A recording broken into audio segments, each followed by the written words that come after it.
Hi అండి. అందరికీ నమస్కారం. Welcome to Shanvi's vlogs. ఈరోజు మనం మల్టీగ్రెయిన్ దోసని ఎలా ప్రిపేర్ చేసుకోవాలో తెలుసుకుందాం.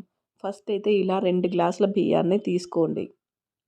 తర్వాత ఒక గ్లాస్ కందిపప్పుని, ఒక గ్లాస్ శనగపప్పుని,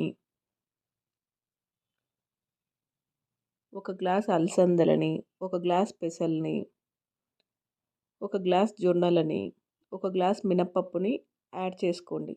ఇలా యాడ్ చేసుకున్న తర్వాత వీటన్నిటిని ఒక బౌల్లోకి షిఫ్ట్ చేసుకుందాం. ఇలా షిఫ్ట్ చేసుకున్న తర్వాత తగినన్ని వాటర్ని వేసి 1 లేదా 2 సార్లు బాగా కడగండి.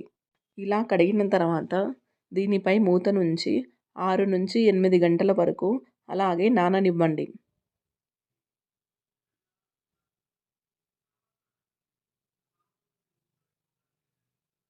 చూడండి, 8 గంటల తర్వాత ఇలా ఓపెన్ చేసి మళ్ళీ 1 లేదా 2 సార్లు కడగండి.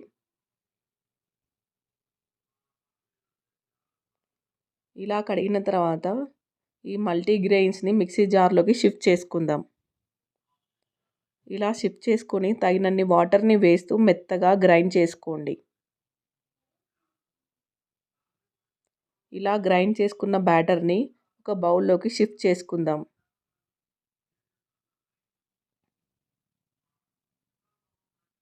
ఇలాగే మొత్తం అన్ని గ్రెయిన్స్ని వేసుకొని కావాలంటే కొన్ని అటుకులని యాడ్ చేసుకొని తగినన్ని వాటర్ని వేస్తూ మెత్తగా గ్రైండ్ చేసుకోండి.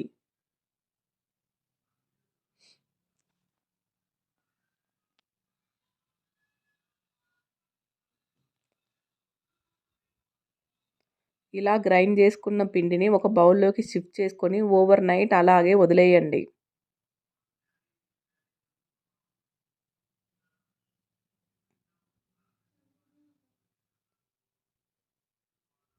చూడండి, మార్నింగ్కి పిండి ఇలా తయారైంది. దీనిలోకి తగినంత సాల్ట్ని వేసుకొని మొత్తం కలిసేలాగా బాగా కలపండి.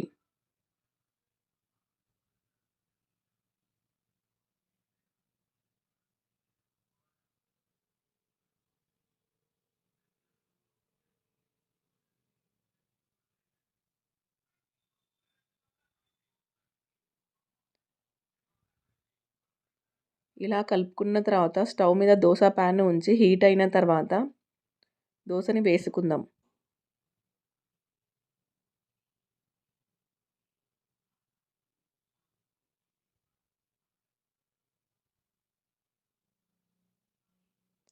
దోసని వేసుకున్న తర్వాత ఆయిల్ని కానీ గీని కానీ అప్లై చేసుకోండి.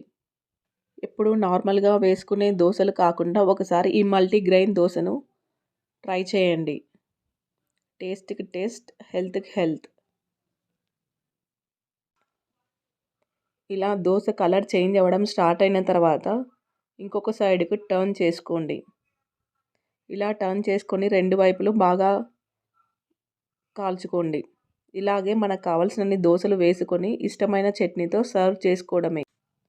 ఇలాంటి మరెన్నో ఇంట్రెస్టింగ్ రెసిపీస్ కోసం మన ఛానల్ను తప్పకుండా సబ్స్క్రైబ్ చేసుకోండి. ఈ వీడియో కనుక మీకు నచ్చినట్లయితే please like, share, subscribe. Thank you for watching.